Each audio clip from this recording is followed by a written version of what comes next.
Bonjour YouTube et bienvenue dans cette nouvelle vidéo, j'espère que vous allez bien et aujourd'hui on se retrouve pour le jour 13 du calendrier de l'Avent et ça va être encore une affaire de Noël. Aujourd'hui dans cette vidéo on va parler d'une affaire qui remonte aux années 1800 puisque ça va être l'affaire de la tragédie d'Ashland. Alors au commencement de cette affaire il faut d'abord situer un peu les faits puisqu'on va parler de la famille Gibbons. Et qui est la famille Gibbons? C'est une famille qui est assez connue à Ashland, qui est plutôt assez réputée et elle est composée donc du père, de la mère Martha et de leurs 3 enfants. Donc on a l'aîné Robert qui a 17 ans, de leur fille Fanny qui a 14 ans et du petit dernier qui s'appelle Sterling et qui lui a 11 ans. Notre affaire elle se déroule le soir du 23 décembre, soit la veille de Noël, mais en 1881 à Ashland. Et donc ce soir-là on a Robert, Fanny et une amie à eux qui s'appelle Emma qui sont tous ensemble chez les Gibbons. En fait, le couple, donc Martha et le père de famille, s'était absenté pour cette nuit et avait proposé à Emma Carico, qui était donc la voisine de la famille, de venir passer la nuit chez eux. Pour vous présenter un peu les 3 personnes, donc on a d'abord Fanny, donc elle a 14 ans, elle est présentée comme une jeune fille très belle, qui a beaucoup d'amis, et donc c'est la fille de la famille Gibbons qui est très connue dans le coin. Robert lui est aussi très apprécié, il est né en 1864, sa sœur elle en 1867, et il s'était quelques années auparavant cassé la jambe lors d'un accident puisqu'il était passé sous une voiture qui était traînée le long d'une voie ferrée. Quant à Emma, qui est plus connue sous le nom d'Emma Thomas, c'est une jeune fille pareille qui était très jolie et qui aimait tout le monde. Elle a été décrite aussi comme une jeune fille que tous ceux qui connaissaient ne pouvaient qu'aimer en fait. Les 3 jeunes sont donc dans la maison toute la nuit et au petit matin, un peu avant le petit matin même, la mère d'Emma, donc qui est, je rappelle, la voisine des Gibbons, se rend compte qu'il y a de la fumée qui sort de la maison et qu'en fait la maison est en train de prendre feu. Donc elle donne l'alarme et tous les habitants viendront pour essayer de secourir les enfants qui manifestement ne sont pas sortis. Donc les habitants pénètrent dans la maison mais on se rend bien vite compte en fait que ce ne sont que des cadavres que l'on retrouve puisque les 3 adolescents sont bel et bien décédés. On découvre un peu plus tard qu'ils ont été brutalement assassinés et que les 2 jeunes filles, pour leur cas, ont été même violées. L'enquête commence et très vite en fait, sous la pression, un certain George Ellis, qui est donc un maçon, viendra confesser les meurtres et mettra aussi impliquera aussi avec lui un certain William Neal et Ellis Craft. Il racontera alors comment la soirée se serait déroulée et en fait les 3 hommes auraient fait irruption dans la maison des Gibbons à l'aide d'un pied de biche avec lequel ils auraient donc frappé une vitre et seraient rentrés comme ça dans la maison. William, donc qui serait selon George, mais ça on le verra un peu après, l'instigateur de tout ça, aurait repéré Robert en premier et l'aurait frappé avec le pied de biche qui l'aurait tué sur le coup. Ensuite, on a William et Ellis qui se séparent et chacun se dirige vers une des filles. William se dirige vers Fanny qui l'agressera et donc violera.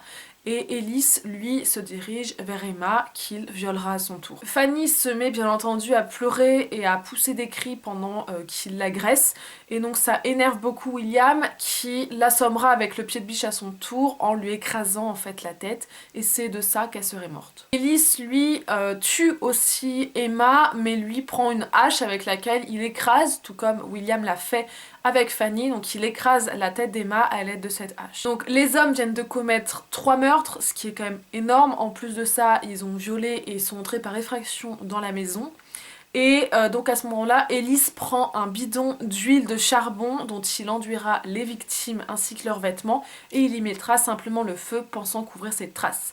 Mais la mère d'Emma se rendra vite compte qu'il y a le feu chez ses voisins et l'alarme sera donnée à temps pour qu'on puisse retrouver les corps et certaines preuves assez rapidement et en plutôt bon état. Donc c'est George, comme je l'ai dit, qui craque en premier et qui avoue tout à la police et il dira qu'en fait c'est William qui a tout organisé puisqu'il était amoureux de Fanny et qu'il aurait même dit qu'il voulait la voir avant la fin de l'année. Donc là on était le 23 décembre mais en fait il disait qu'il l'aurait à coup sûr avant la fin de l'année. Ellis et William seraient venus alors trouver George et l'auraient menacé de mort s'il ne venait pas chez les Gibbons avec eux.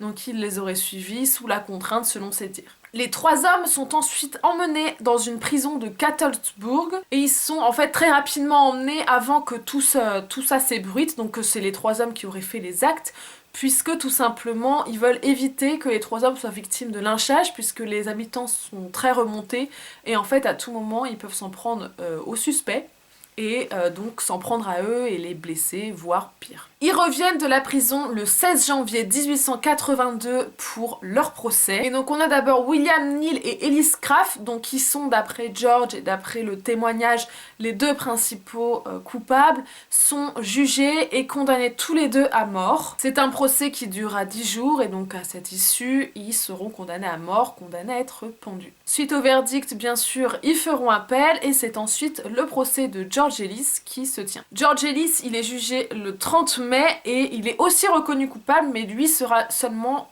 entre guillemets, condamné à la perpétuité. Cette nuit-là, il y a une foule d'habitants qui parviennent à venir enlever George et en fait, ils sont pas du tout satisfaits du verdict, puisque je pense qu'ils auraient voulu le voir aussi condamné à mort au vu des actes qu'il aurait commis. Et ils trouvent ça trop facile et donc ils le prennent et vont le pendre. Et en fait, juste avant qu'ils défont le nœud coulant qui entoure son cou juste avant la mort en fait. Et donc pendant ce laps de temps là, juste avant, George reconnaîtra qu'il est en fait coupable. Donc les 2, William et Ellis, eux, donc ont fait appel de leur côté, mais ils sont reconnus coupables à l'autre procès qui se tient, et donc rien ne change et ils seront bel et bien mis à mort. Ellis Craft est pendu le 12 octobre 1883 et William Neal le 27 mars 1885. Donc il y a quand même presque 2 ans d'écart. Pendant tout le temps des procès, il y a eu beaucoup d'émeutes d'habitants qui voulaient en fait s'en prendre aux suspects et donc qui suivaient beaucoup parce qu'ils étaient amenés en bateau en fait à la prison. Et donc hop, dans le laps de temps où ils étaient emmenés à la prison et puis ramenés pour leur procès et tout, en fait il y avait beaucoup d'hommes qui ont tenté à plusieurs reprises de faire barrage, il y a eu beaucoup d'émeutes qui se sont formées. Cette affaire a vraiment ému et mobilisé un grand nombre de personnes en fait qui se sont vraiment senties investies de rendre justice à ces 3 adolescents qui ont été sauvagement assassinés un 23 décembre. Ces 3 adolescents cette nuit-là qui ont perdu la vie extrêmement brutalement à cause de 3 hommes et 2 des hommes, même William et Ellis, donc les principaux instigateurs selon George, ont maintenu fermement leur innocence durant tout le long, même jusqu'à leur mort.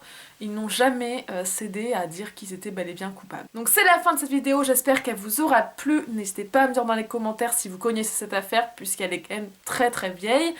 Et si vous avez aimé cette vidéo, n'hésitez pas à lâcher un petit j'aime et à vous abonner, ça fait toujours plaisir. Et je vous retrouve demain pour le jour 14 du calendrier de l'Avent. Bisous!